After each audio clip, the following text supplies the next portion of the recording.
So what were they to do? Well, in the old days, the Romans threw the Christians to the lions. So the Psychs turned to the modern-day 20th century inquisitors, the creatures of the night. That's right, the vampires. And not little vampires, but the ones who suck the blood from the whole country. And so, the villain of this plot came on the scene, the Internal Revenue Service.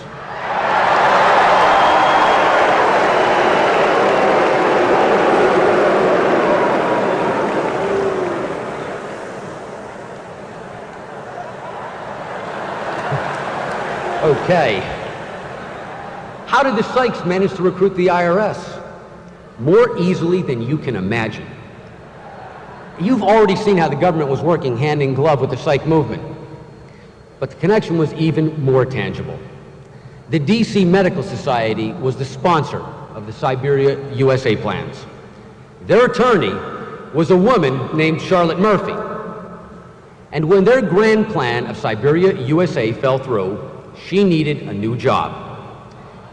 She joined the Internal Revenue Service and was posted in the office of their chief counsel, which is the in-house attorney firm for the IRS.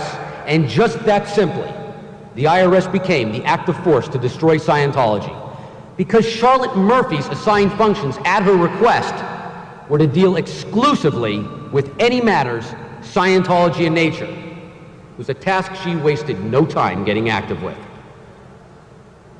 She made her intentions clear. In this document, she wrote to the director of the Washington branch of the IRS. In this document regarding the founding church in Washington, D.C., she asks whether there are any local statutes and ordinances available as tools to curtail or close down the operation. She went on a rampage to do anything in her power to destroy Scientology in the U.S. and abroad.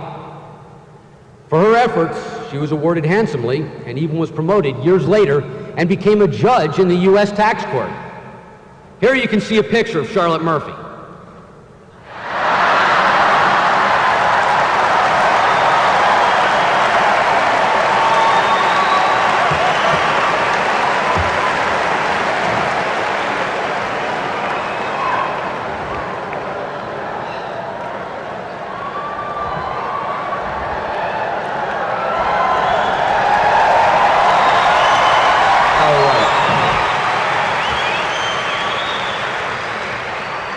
Years after her initial involvement with Scientology, she wrote an affidavit where she stated, and I quote, "We in the IRS did anything we could to deny exemption to Scientology churches and to close down the operations of all Scientology entities.